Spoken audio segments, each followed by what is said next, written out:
This lesson, we're going to add in a little bit of styling so that we can hide and show pages.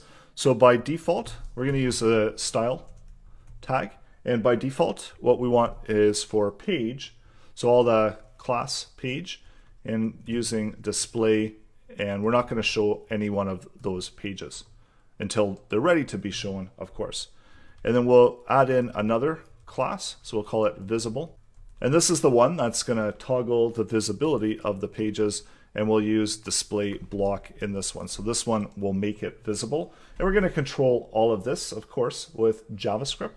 And while we've got our styling and while we're adding in our styling, we can also update and add in some buttons. So this actually is going to look a little bit more like a button.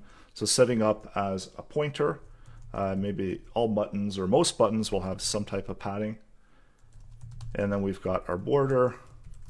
So most buttons will as well have some type of border. And I usually like to text align center the buttons. Let's set a background color for the button. How about we pick blue for the button, and the font will be white. So text will be white.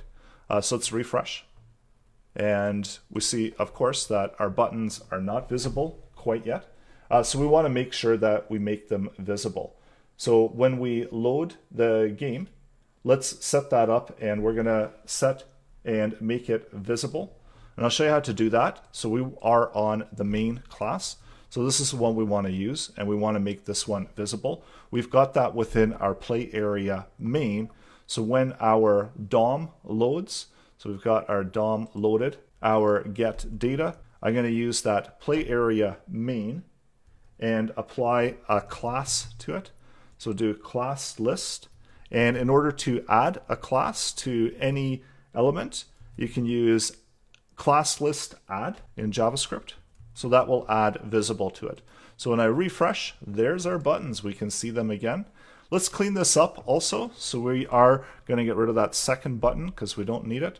We're going to get rid of all of this data because we don't need it. We're going to get rid of the console messages because, of course, we don't need those as well. So I get rid of some of this stuff here because we don't really need any of this stuff as it is working. So we don't need to kind of go through it again over and over again. So we're ready to have the game start when we click Start Game. So that moves us into the Start Game position. And we're ready under Start Game to update some values. So let's use the player object and player score. So we'll set the score to 0. And the reason that I'm doing it, I'm adding it in here again, is that we want to make sure that the player score is 0. And this means that we're starting out with a new set. We can also move this into our start game as well, because of course we don't need to make use of this until our game has started. So adding in that. Also, let's use what we just did before with the play area, and we'll do main and class list. So this is the same one that we did before, but this time we want to remove an element.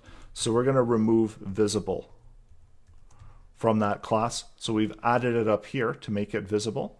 And now we're removing it. And this is how you can add and remove classes from elements using JavaScript. And we also want to add visible. So instead of remove, same syntax except add instead of visible. And we want to add it to our game area. And if we go over to the element, just we got to make sure that we are actually removing. So just slide that down, and we can see that we've got our main area. So it still has visible. And I just noticed that we do have an error here. So this one should actually be game. It shouldn't be main. So let's update that. And now when we click it, you can see that it disappears and the visible goes to the game area. So watch that one more time. So by default, we start up the page. When the DOM has loaded, we're adding the class of visible, is making this main area visible.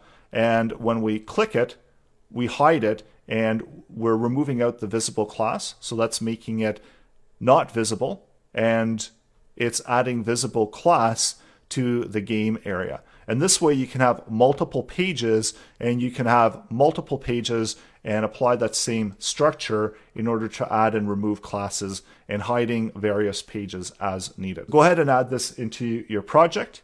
And coming up next, we're going to show you how we're going to build out our game board. So we need a game board there, and this is all going to be done with JavaScript.